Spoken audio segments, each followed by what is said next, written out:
I come from Lebanon. I was born and raised in Lebanon, which used to be the only majority Christian country in the Middle East.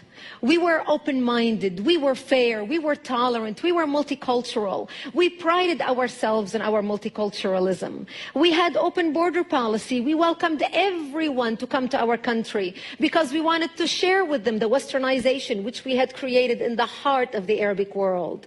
Muslims used to send their children to study in our universities because we had built the best universities in the Arabic world.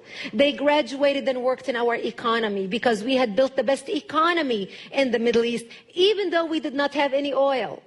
Beirut became Paris of the Middle East, the banking capital of the Middle East. In 1965, National Geographic magazine had on its front cover, Lebanon, Eden of the Middle East.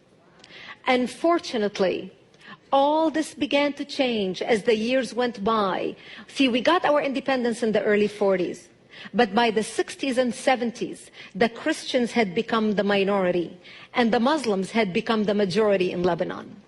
And as the Islamic population grew in the country became less and less tolerant because they started pushing for more rights that were not compatible with our Judeo-Christian value system that we had created. And that's when the problems started. The problem was contained until the influx of the Palestinians out of Jordan in 1970, when Lebanon brought them in because we already had refugee camps. Actually, at that time, Lebanon was the only country in the Middle East to accept the third wave of Palestinians into Lebanon. The majority of them were Muslims. They put their heads together with the Muslims in Lebanon and declared jihad on the Christians. What they wanted to do is create a base from which to fight Israel, kill the Jews, and throw them into the sea. Something they tried to do in Jordan. Yasser Arafat and the Palestinians tried to do in Jordan, but they failed because of the dictatorship of the king. Yet they were able to come to Lebanon, use our open-mindedness, our fairness, our tolerance, our multiculturalism, and our democracy to topple our democracy. My 9/11 happened to me in 1975 when radical Muslims blew up my home, bringing it down, burying me under the rubble wounded as they shouted Allahu Akbar. My only crime was that I was a Christian living in a Christian town.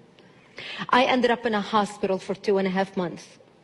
And as I laid in a hospital bed, hooked up to IVs in both arms, I would ask my parents, why did they do this to us? Why did they attack us?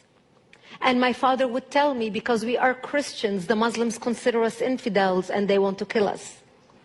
So I knew since I was a 10-year-old child that I am wanted dead simply because I was born into the Christian faith and lived in a Christian town. This is something so foreign to Christians in America. Because in America, our idea of persecution is, oh, I took my Bible with me to work today and people looked at me funny. That's our idea of persecution. Where I come from, our idea of persecution is they want to walk into this church and start shooting at you and killing you. Just like what they're doing in Iraq right now, just like what they're doing in Egypt right now, just like what they're doing in Syria, just like what they did in Lebanon. Actually, what launched the all-out war in Lebanon was 4 Muslims walked into a church service on a Sunday morning just like this and started shooting at people. That's what started the Lebanese civil war.